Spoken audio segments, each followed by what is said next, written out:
Hello and welcome to the Cinephrauds, or really, I'm the fraud. So, welcome to the Cinephrauds. I'm still the fraud too, don't you? Nah. Anyways, we have Don Shanahan from the Chicago Independent Film Critics Circle with us.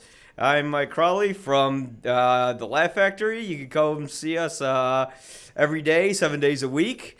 We have great material, and today we're going to talk a little more about some overrated films. So, Yes, sir.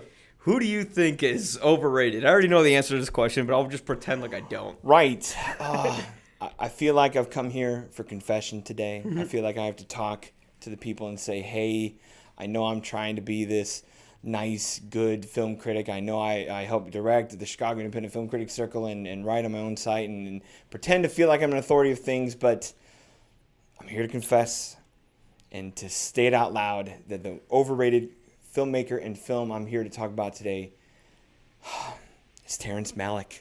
No! It's Terrence Malick. There goes my art card. Just tear it up, throw it away. All too. You mean all those movies where people awkwardly stand in the distance and everything they say is being whispered? Yeah. Because that makes it serious. I know.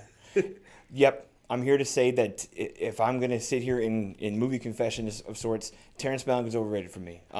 I think he is a 2 or 3 trick pony, and he hasn't really evolved as a filmmaker since his return in 1998 with The Thin Red Line and all that. And not that he's not good at what he does, and not that he's not good at his 2 or 3 moves, in my opinion, but he's overrated. I think, just to dive right to it, I think in the same way that we nitpick a guy like Michael Bay for being the hyperkinetic editing and the Bayham of shots, and we always say he only has 2-3 moves and he does them all day long, all the time, and it just happens to be in really cheesy blockbuster films. I hate to tell you, Terrence Malick has the same 2-3 moves in his poetry of films, and he does it every time, and as exhaustively and as unoriginally as we call Michael Bay out for doing the things he does in a blockbuster.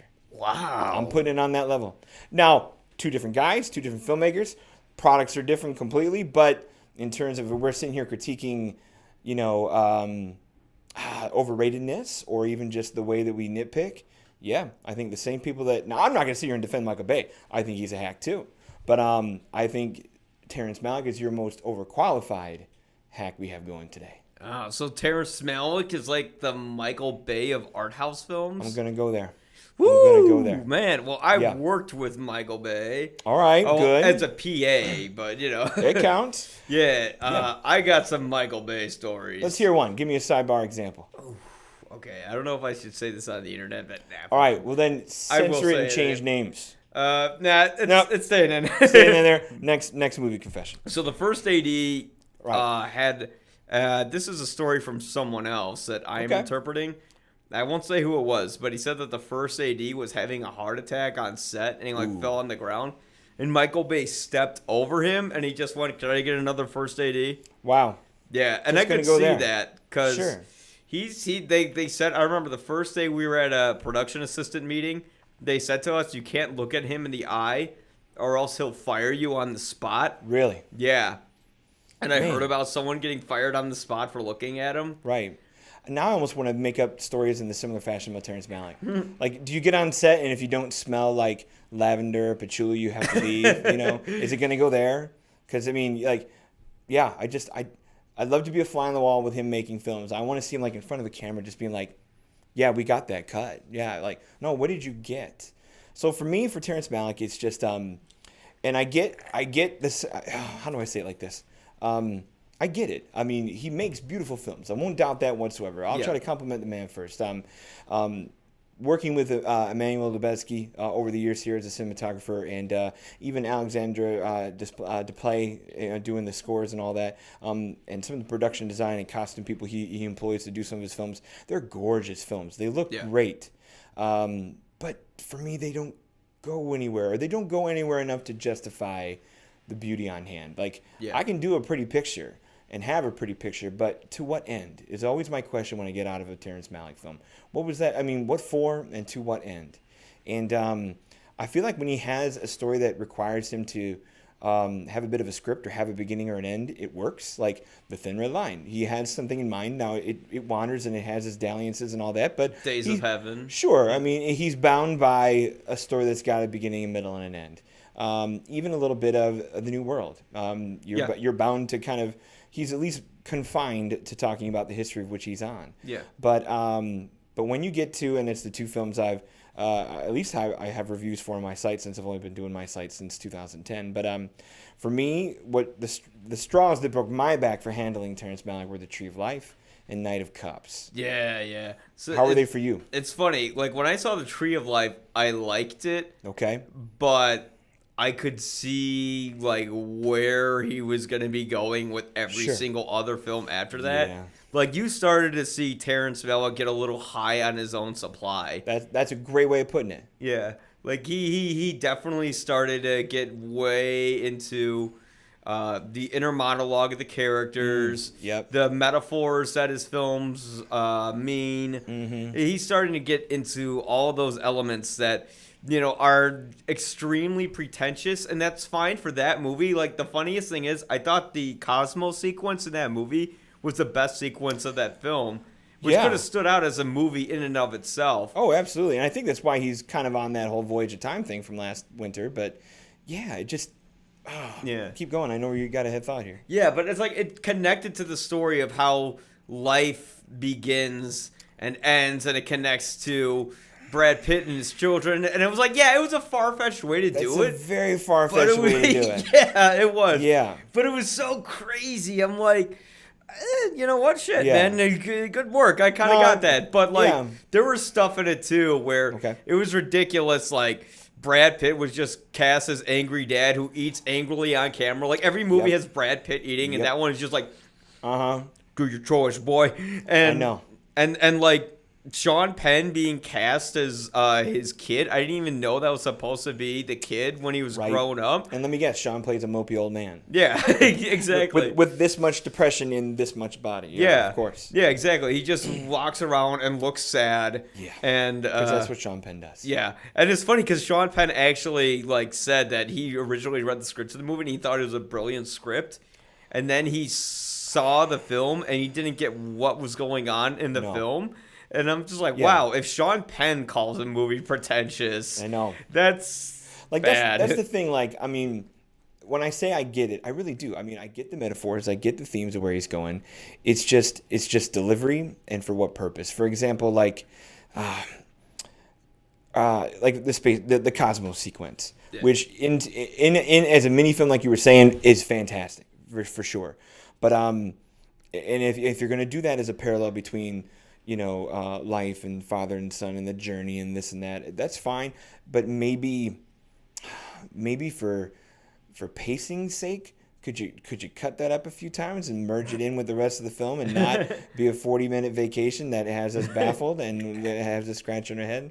It could have just been a short film in and of itself. I mean, there's so many movies that could be short films, and most of his movies could be short films because I think they're wonderful. Visual sort of films that I think it feels like how Andy Warhol would show movies, where it would just be playing on the wall in the middle of a party. Sure. And maybe not a party, because that would be like the most depressing shit ever to show at a party. Right. Maybe it's somebody's funeral. Yeah. Exactly. Right. Yeah. No. Like the imagery that Lubezki puts in there, beyond the Cosmo sequence. If you cut the Cosmo sequence out of Tree of Life, that's a film I could tolerate because. Even though, and I joke in my review years ago, even though I feel like it's the most intricately edited PowerPoint slideshow you'll ever have in your life that just happens to be merged with a film, because look, we're having this moment where we're thinking about something as a human. Here's a tree. Oh, look, we're having this beautiful moment where we're thinking about something, that makes me sad or think about my dad. Oh, here's a tree. Or, oh, look, here's another thing that makes me feel bad. Here's the sky. Here's a waterfall. Dinosaurs. Well, but the dinosaurs are a huge, crazy vacation. Like, if you could, even though the Cosmo sequence is brilliant and beautiful on its own, cut that out and you leave yourself with just this 1950s story being remembered a little bit by Sean Penn, and you have the weird little flashes of natural imagery, I can handle that. The movie would be 40 minutes shorter. It'd be paced a little bit better. That would speak to more poetry, like we were saying before. But once you put all of that together and then ask yourself to care, Yeah. I can't, you know, Yeah. because you're right. It's angry dad. And guess what? We all had an angry dad. Boo-hoo. Sorry for you, Terrence. You know, because, and that's the thing that will become the reverberating thing. Like you were saying, if Tree of Life is kind of a starting point for where he's going, that's the thing. Like, if you're going to do a daddy issue movie, Yeah. and you're going to do it in an artful way, you nailed it with Tree of Life. Do I need to keep seeing it by the time we have Knight of Cups? No, I don't. No. Stop with the daddy issues. Stop with the brother issues. Stop with the dead sibling issues. Just, that's the thing. I'm not seeing artistic creativity, or I'm not seeing variety anymore out of the guy. And even though what he does is beautiful, because I'm not seeing a change. Yeah, sure, we switched to mopey screenwriter instead of mopey Sean Penn with Christian Bale and Knight of Cups, and sure, we have a guy who's trying to figure out his love life instead of a guy that's married like Brad Pitt. But have we really gotten any further along than Mad at My Dad and I Miss My Brother? I don't feel like we have.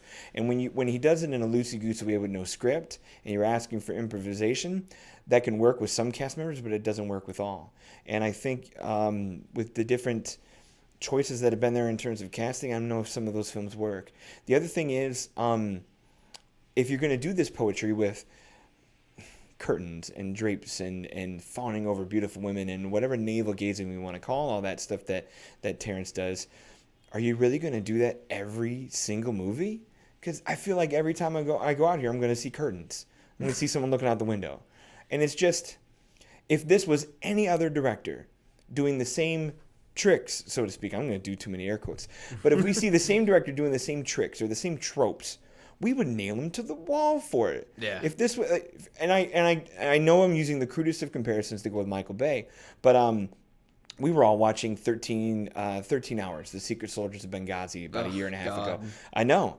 And we watched him kind of do that whole bomb drop POV shot. Oh, like that Pearl Harbor shot? Right. And we chastised him for it. You know, in our reviews, like, oh my God, we've done that before. Gratuitous, and has been there, done that. Yeah. No one's got the balls to do that on Terrence Malick. Like, I get it. We've seen people fawn over each other in drapes. We've seen angular corners of the room shots looking down through windows and all that. He's going back to the same well, and to me, it's with diminishing returns and it's not working. Yeah.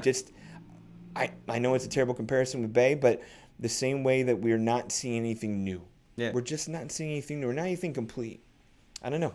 I mean, that it's funny because every single, he's becoming a parody of himself in a way. Yeah. Kind of like how Michael Bay has become a parody of himself, or even I thought Inland Empire was sort of a parody of David Lynch's own work. Sure. Where he actually made that film, I think, without a script as well. And, with Tree of Life, that worked for that particular picture because it's not supposed to be a linear film with a clear purpose or anything like that. It's just supposed to be an experience, a feeling of going through memories. And all his movies sort of did that before with the monologues and looking back on life. Yeah, and I can handle wistful voiceovers. Yes. To a point. Yeah. But then when you do it every single film, it's lazy. It is. And then it's just, after a while, we understand that he likes to use a lot of shots with a long lens that goes around his subjects on a steady cam and gives you this otherworldly, dreamlike sort of feel. But at a certain period of time, you walk into a film, you know what you're going to see, which is why I didn't see Knight of Cups, which is why I didn't see Song to Song, because I said, well, I know exactly what I'm going to walk into. Right. I'm not obligated to see it, so I'm not going to see it. Sure. And, he always has that sort of imagery, like the curtains blowing through it. And, it's like, it's pretty but then when you see him do it in every movie, you realize he just shoots it. That's the because thing. it's just pretty. Yeah. That's I feel like, as a comp, this is Hollywood reusing old stock footage from old movies and current movies. Like, you're He's like, your bag of like tricks Ed Wood. So He's like, just show some of the buffalo and do some of that. Yeah, give me some more nature here, Emmanuel. I just wonder. I would love to be a fly in the wall in that editing room, because that's the other thing. You have such a talented cinematographer most of the times with Lebesky, and he's phenomenal, and he's won awards for his full-bodied, long-take, exceptionally rich work. And you get a Malick film, and he chops it to pieces. Yeah. I mean, what's the shot length in a film like Tree of Life? 6-8 seconds tops. Yeah, everything. Everything seems it's so just chopped. Like anything that you think would have enough time to resonate and breathe, because it is poetry, because there's a voiceover, because there's these really pretty decent performances. As soon as you think you can watch something linger, we cut to one of those naturalistic things, and it takes me out. It ruins the moment. I get that it's meant to be a mirror to, like you said, memory and your fragmented, the zaniness of your emerging thoughts, but not every movie, not every time. Night of Cups for me was a breaking point, because it just felt, I heard about it beforehand where it was unscripted, without a script, and I'm like, geez, are you kidding me? Not that you can't have improv and you can't have some looseness, but if you're going to do that, you got to sell it, and you got to still at the end somewhere wrap it up and have a point. And this one doesn't. How many? I know you haven't seen the film, but I don't. If Christian Bale runs on the beach one more time with a girl, does he do it? I can see Christian Bale doing a movie like that. Yeah, or he's fucking romantic, right? Let's just do this again. It's a great day. I can just see him just getting. I get that in his, especially in the method way that again Christian is. I'm not surprised that he's. I don't know. I'm 50-50 on that. I'm not surprised he gets auteur in his head enough to go, yeah, let's just do this. Yeah. And then I'm not surprised he's like, no, tell me what to do. No, really, what are we doing? Oh no, it's a challenge to you. Figure it out, Christian. If you see the actors in most of his films, they look like they're confused. Yeah. They generally look like they're like, oh, okay. Like Terrence Malick will probably just point the camera and I'll say, look around. They're like, what am I looking at? Just look. Right. Okay, I don't know why. And is that any better? And is that any better than asking a blockbuster actor who's looking at a green screen monster that's not there? Yeah, exactly. You're not asking for any more challenge yet, but it's because it's art. Because it's Malick, we're supposed to care. It's supposed to mean something. It's like, no, sometimes, sometimes like Freud says, a cigar is just a cigar. And sometimes curtains are just curtains. Yeah. Sometimes, a tree, we get it, everything connects to the tree of life. Do you get it? Something else happened that's really dynamic in the story. Here's the tree. Do you get it, you stupid audience? I like how it has that easy, symbolism that you instantaneously understand, but yet you don't understand that Sean Penn is like the little kid when he grows up. You don't understand that, were they in heaven or something at the end of the film? The family was together. I don't know, man. What does it mean? Sure. I know Terrence Malick wants to leave it open to interpretation, but I imagine Terrence Malick seeing a landscape and going, "Oh, that looks pretty. Let's film it." But take a look at other films that we put on that level as being open for interpretation. Maybe something like Arrival recently, where you're not given every single answer. Or a film, but at least it connected to something that made sense. You have a deeper, something that made you want to think about it. Wow, for your life, I didn't care. And I know Roger Ebert really liked it, but that whole site loves it. He loved. But Roger was kind of a guy who was a great critic. The great critic. But he loved movies that were extremely metaphorical. Sure, because he was a very sort of He liked things that were very psychological that he didn't think about. That was kind of like looking in between the picture. Yeah. With reading in between the lines. That was sort of his thing. So I could see why that was Malick was his jam. Sure. I think for Ebert, a lot of times, I just revisited a review of his recently for of all things, Anaconda. A movie he loved. I think it was 3.5 stars. So he liked Home Alone 3 better than 1 and 2. I'm like, so I mean, when you read a guy who has flexible tastes like that, like Ebert, who's not willing to give people passes, because that's the thing I really admire about Roger, is that he would grade a lot of his films. I mean, obviously with an eye for history and an eye for history, or an eye for where people have gone and where they've come from a little bit. But he would grade to me each film as what it was, like you said, he wouldn't be afraid to change his gears on a sequel if it was different than the original, but not just give a guy a free pass just because, it's Terrence Malick. You know, I think if he were still with us today, I wonder if he would see the repetitiveness that Malick has become between To the Wonder. I think he would see through, by the time we got here to Night of Cups or Song to Song, I'd be like, all right, yeah, you're good, but what do you got for me? Not that it all has to be new and it all has to be different, but I think even he would be like, hey, you're doing the same thing still. I think he's a guy who wouldn't be afraid to call that out. And not to berate other critics and peers to yourself or myself, but I don't know. I've run into a couple of critic peers of mine that go, that put certain names and certain people up on like a pedestal, a little bit of like a free pass or an automatic appreciation. Oh, because it's so and so, it's gonna at least be on this level or this good. Like they're given a different floor of which to start from to the ceiling that we're all reaching for, or they're given a different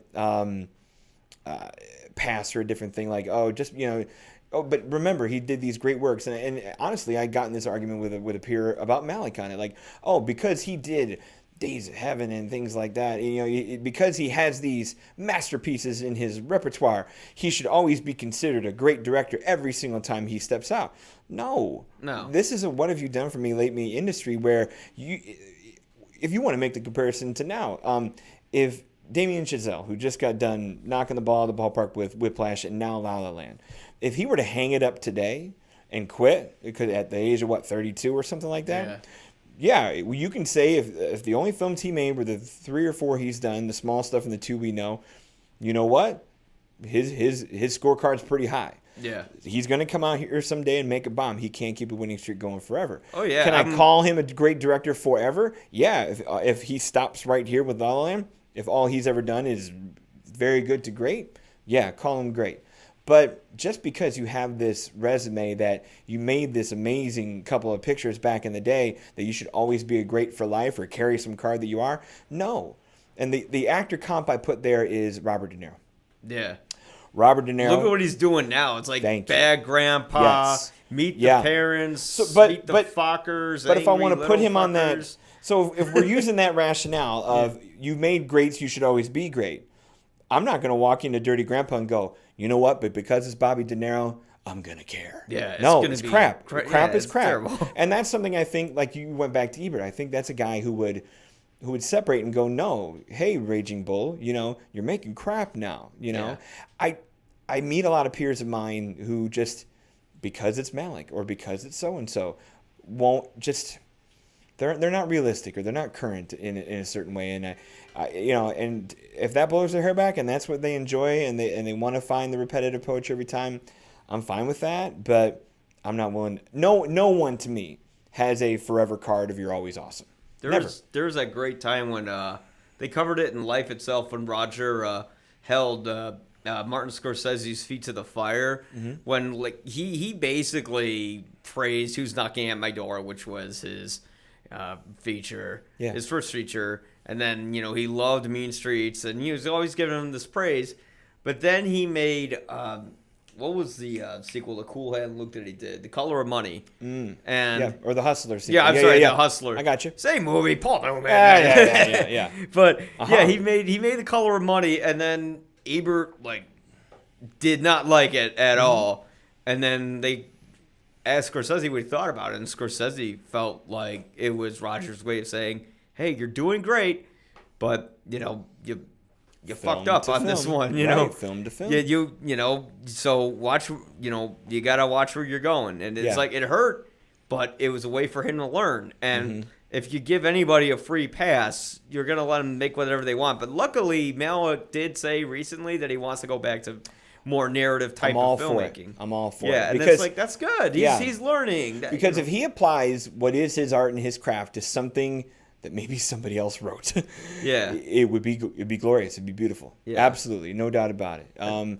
Because I did see that same article coming out of Song to Song where I'm going to go back to more screenplay based filmmaking, and I'm like, thank God. Yeah. Oh, even when Night of Cups came out and it was under 2 hours, I'm like, oh, you hired an editor, thank God. And then I see it and I'm like, this is 2 hours. I'm still looking at people running on the beach. Yeah. So for me, no one ever gets a free pass, and if you're repetitive and you mess something up, I feel like you have to be calling for it. If that's incentive to rebound and come back and do something better, that should be all of us. Yeah. I can't.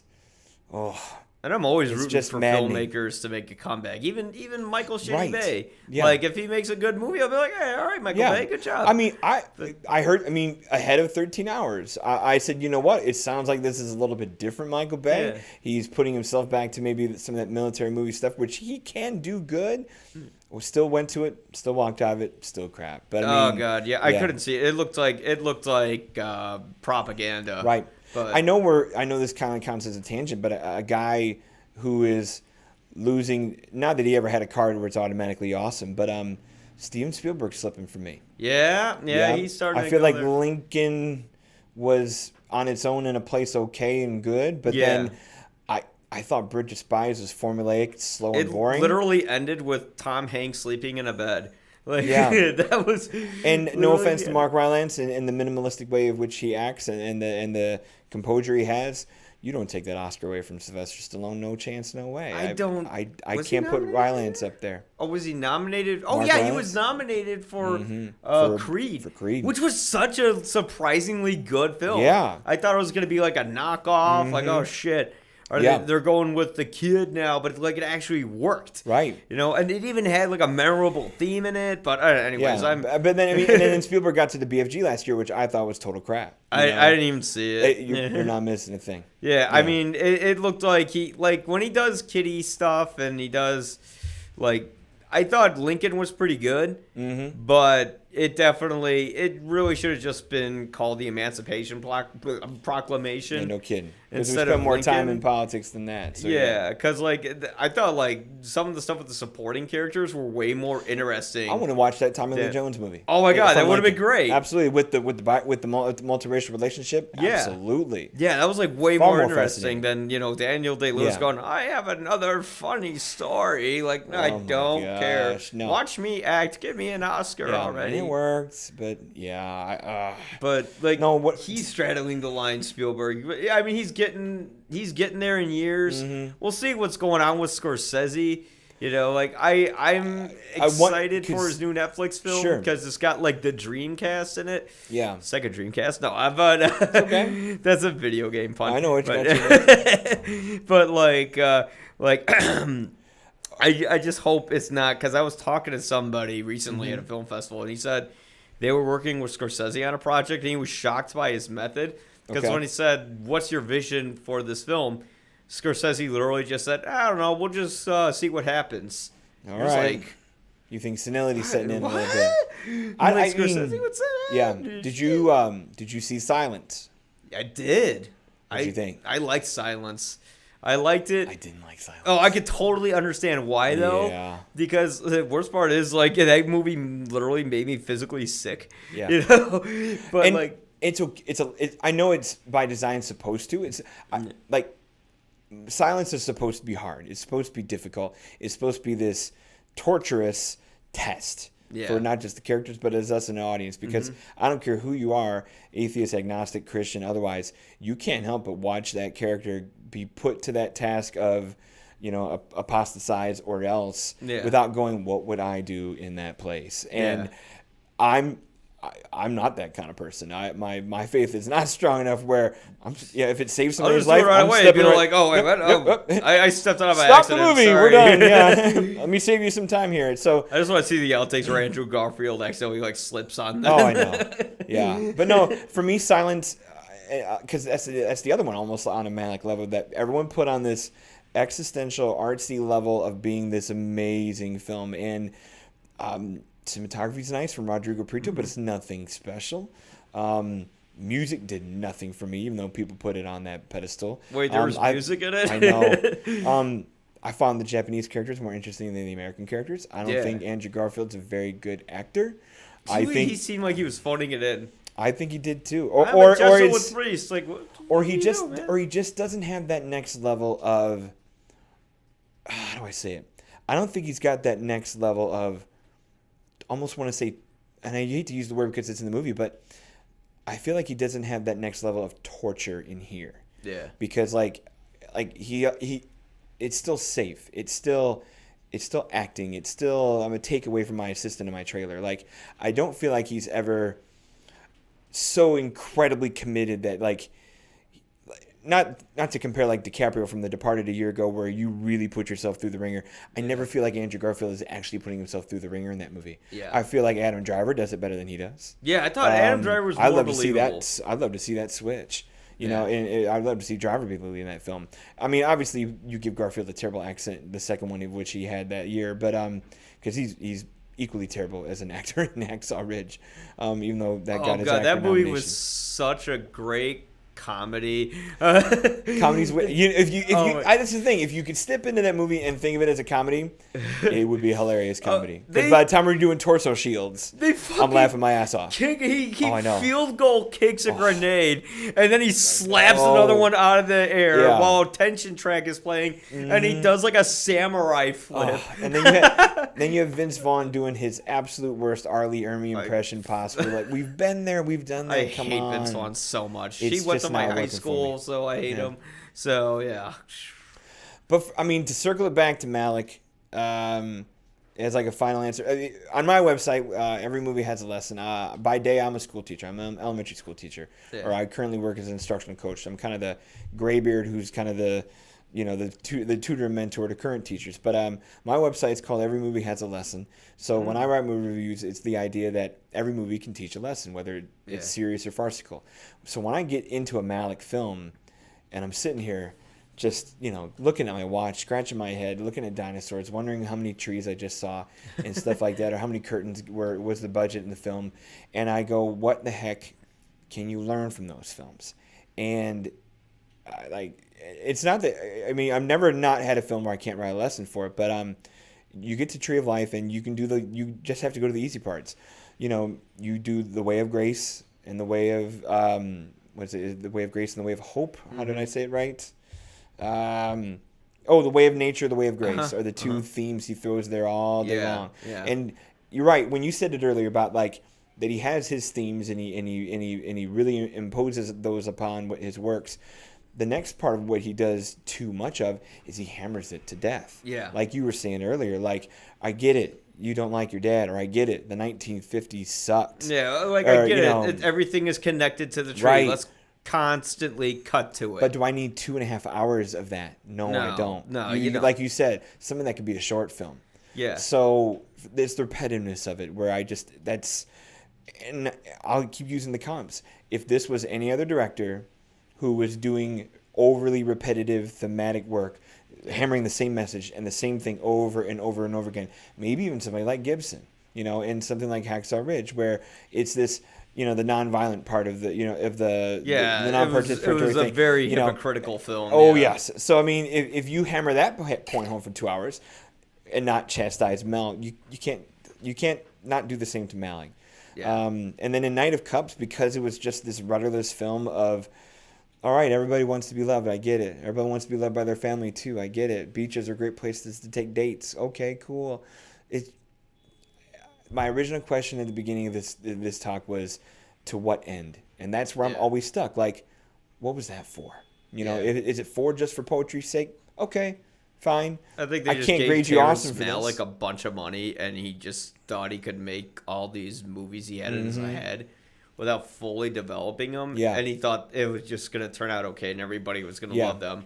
And I know somebody's going to be like, oh, but he's not making movies for everyone. He's not making movies for the masses, or his movies aren't there to make money. Bullshit. You still have to sell this to a studio and put this in a theater. He still puts his name in front of it saying a Terrence Malick film in the marketing for the picture. Of course he is. And look I have to point at, if we're going to that direction, not that it's the dick measuring contest with the ruler, but each of his films have been diminishing in their returns since, where, okay, fine, you're not making them for every audience. You're not trying to make a mainstream hit. You're trying to let this man do his poetry.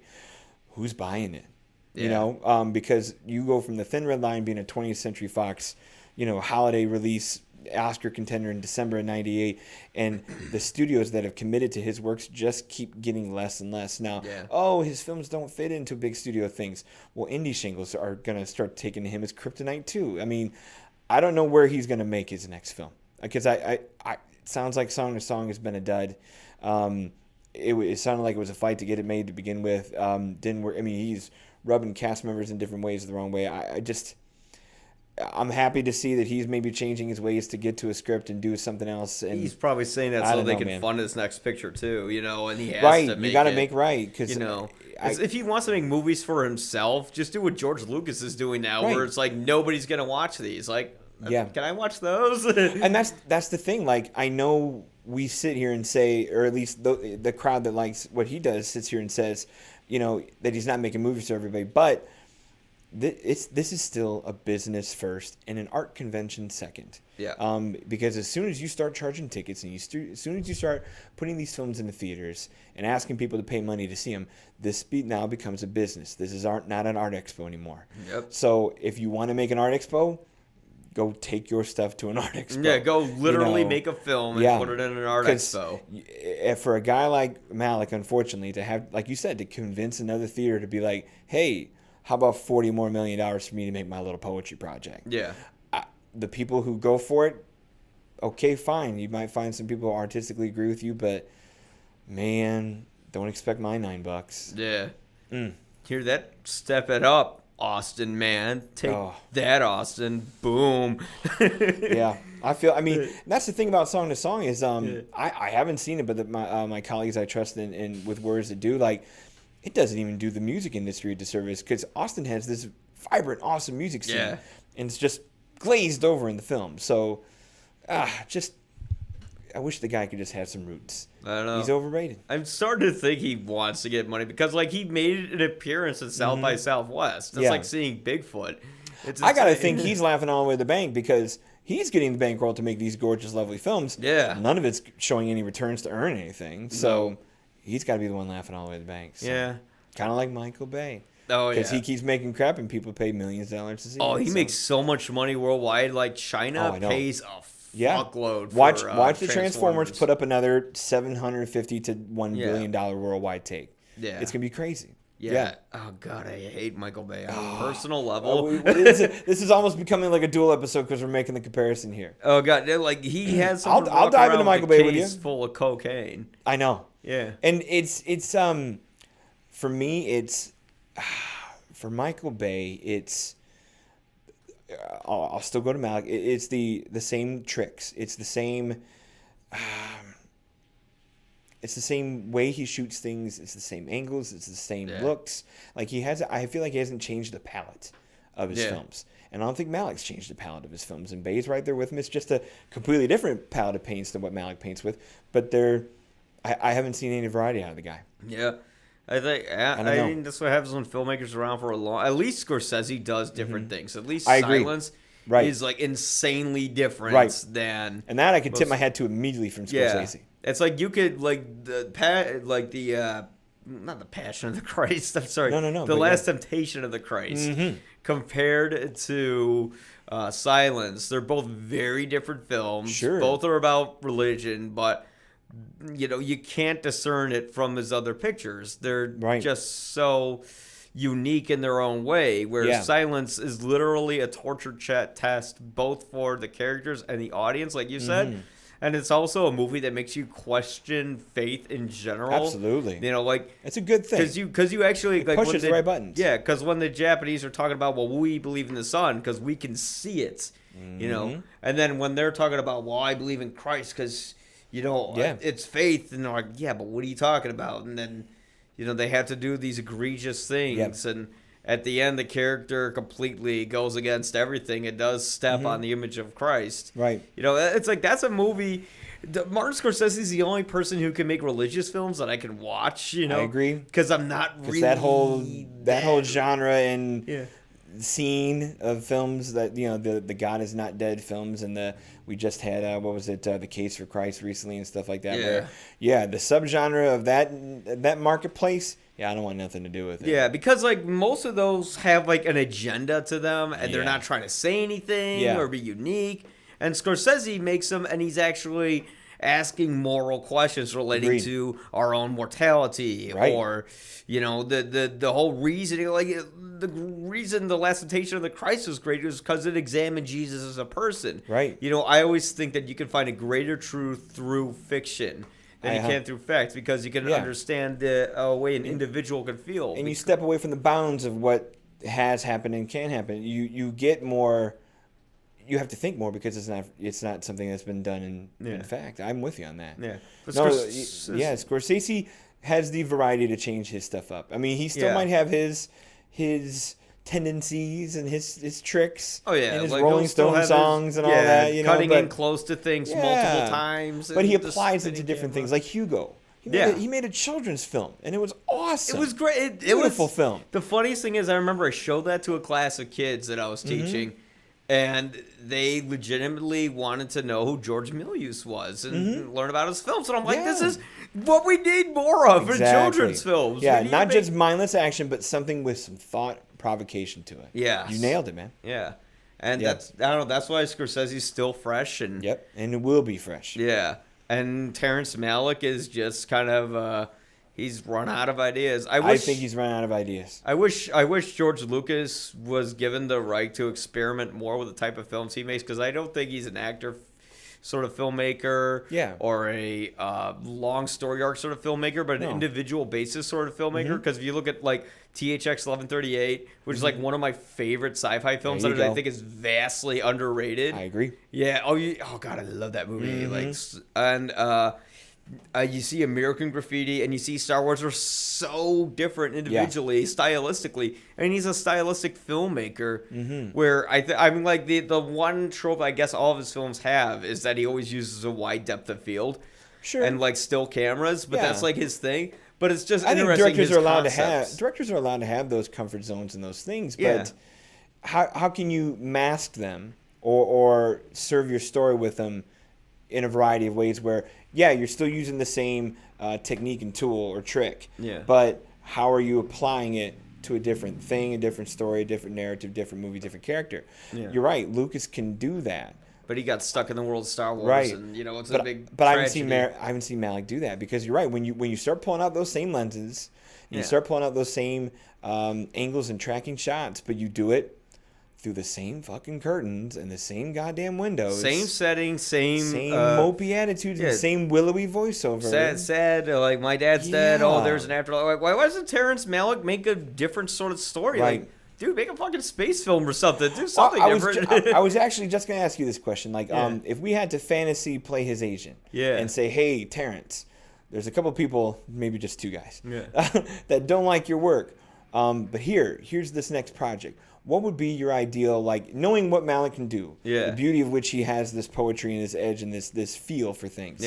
What would be like if you had to kind of fantasy recast him to make a certain film, whether you want to see the Malick version of a previously done film or just the concept for a new film? Gotcha. What would be a Malick thing for you? All right. Like, I don't like previously done work. I could just God. I was just thinking of but I would like to see Terrence Malick do like literally a space film. He would be perfect for that. Like an ambiguous science fiction movie. Like, imagine if Terrence Malick I got one in my head here. Version of Solaris. Yes. That would be really good. Could he do Interstellar? Yeah, he could. He could. It would be different. It would be a lot less explaining. There wouldn't be scenes of Matthew McConaughey in a room talking directly to the audience saying, and I'm okay in with a that. bookshelf and I'm in a fourth dimension, and like that. Like, he would be really good at that. I think he would be great at that sort of category. He's already done a war film, so he doesn't need to do that. He's done, he's done his Pocahontas film, right? Maybe I'd like to see him do something. Just to see, and I know there's large parts of Tree of Life where he had child actors, but like, I wonder what a kid's film. Yeah, like not necessarily like a Hugo, but more like even like a child cast. Like, I was thinking of the Danny Boyle kids film that he did. What was it called? Like Money or something.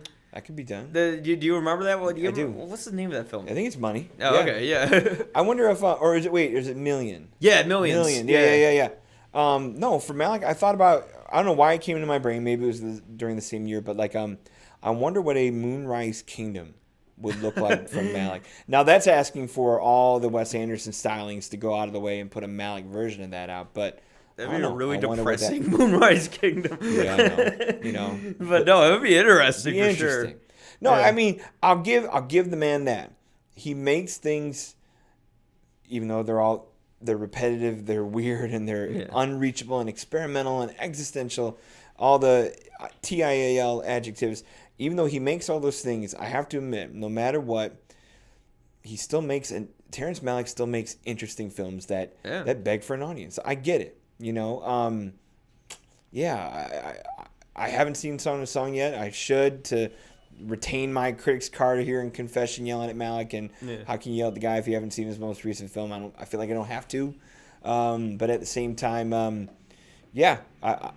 catch Song to Song at some point here when it lands on disc, but I wasn't gonna waste my time in a screening to see it. Yeah. Even though they give me screenings for free, I wasn't gonna see it. So Leo didn't like it, so. I'm surprised because I know Leo is I think Leo enjoyed Night of Cups. I think he's a Tree of Life guy. He did, Which is surprise. I know he's not I know he's more of an agnostic, non-faith kind of guy. So I was surprised he kind of grabbed all that out of it. And I know he likes silence too. So I don't know. I don't know what the guy's gonna make next. Yeah, I would love to see Christopher Nolan. Well, he's making a war film, which is really cool. I actually always wanted to see him make one. Now he is. And a period one too with Dunkirk here. Yeah, it should be good. Yeah, and it changed the pace thing for the summer, filled with. I heard every the blockbuster ending is manageable. Harry Styles grabs a microphone and he sings, and then the Germans and the English come together. You know, if he's going to do a period one, he can get up there and sing a little, Yeah. Put a little Bing Crosby style there. I mean, it can be done. Yeah. Gosh. But- I mean, I'd love to see Nolan do like a political film, though. yes. Oh my god, that'd be To great. see some kind of almost House of Cards-ish, Yeah. hard edge political thriller, 'Cause he which are loves underdone some- these days. Yeah, because he loves complicated movies, and what's more complicated than politics? I agree. Yeah. To see his trickeration, so to speak, applied to politics would be fun. Manchurian Candidate, directed by. That'd be fun. Even something like All the President's Men, Yeah. done by a guy like Nolan. Yeah. That'd be That'd fun. be great.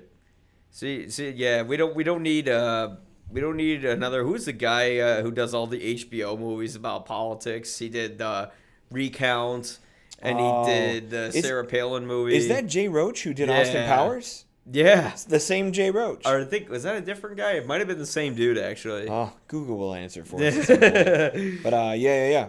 Yeah. No, I know what you mean. Where you get into a theme and you go with something like that. Yeah, I'm But- like, oh man, Jay Roach is gonna make that Trump film once he loses. I Oh know. fuck! What just I happened? know.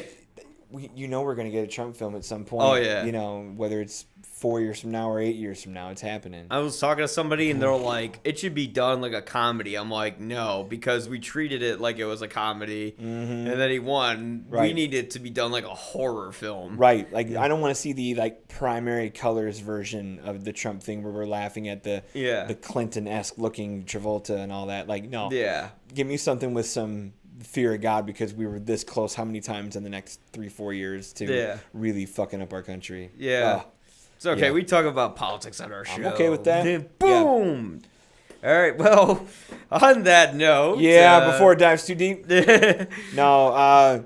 Thanks for having me on here. Thanks for letting me lose the Terrence Malick weight in my heart a little bit. Burn down that tree of life and then burned take down down the tree the of life. fire with the showers of Chicago. Yeah. I took my tarot cards of Knight of Cups and I threw them across the room. Couldn't do it. Dark Knight of Cups. I'm full of terrible puns. I know. Oh, no. I just got that with the Bale inclusion there. Good call. Yeah. No, I can't do it. He's overrated. Add him to the list. Really? You don't like Christian Bale? I think he's a good actor. Who are we talking about? Christian Bale? Yeah. Do I like Christian Bale? I didn't think he was good in Terminator Salvation, but that was directed by McG. That's not his fault. That wasn't on him.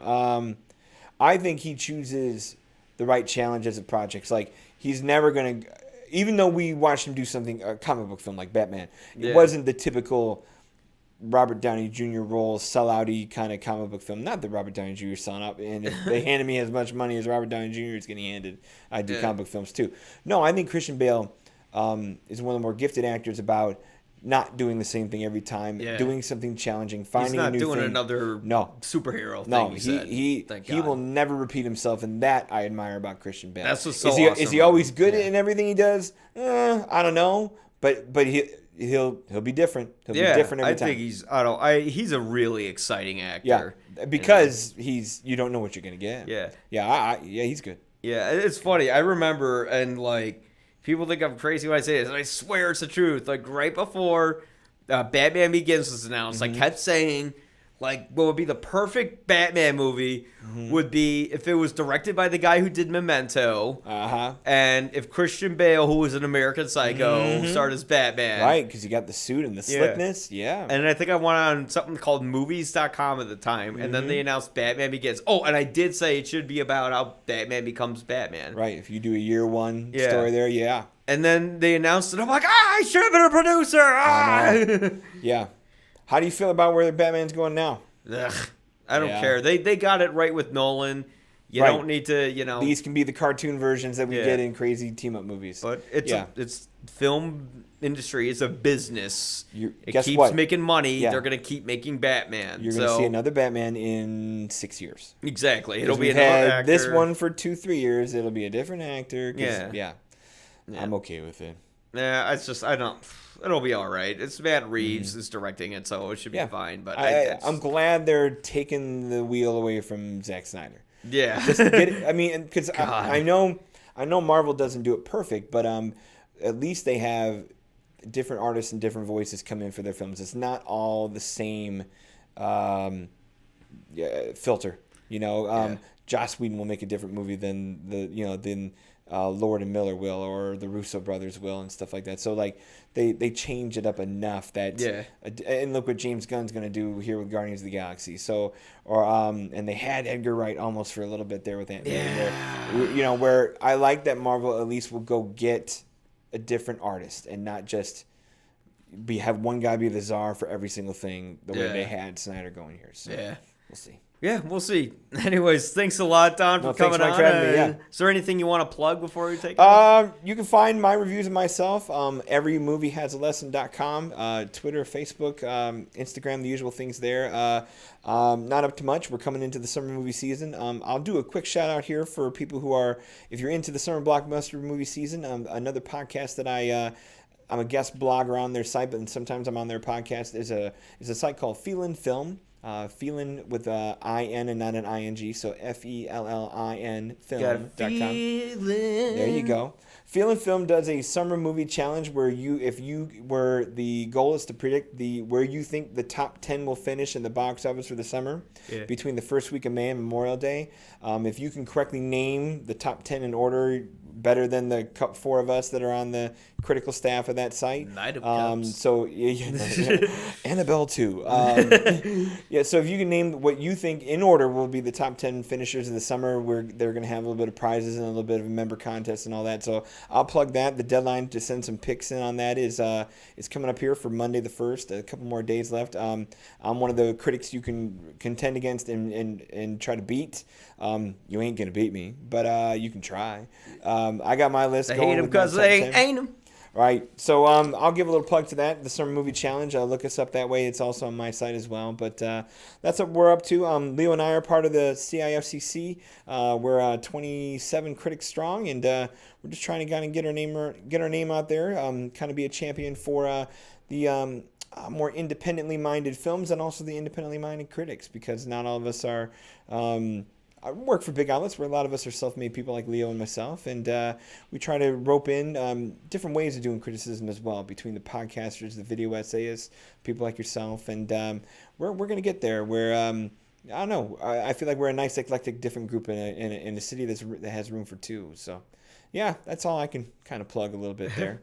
Awesome. Well, thanks so much, and we'll see you next time. Bye.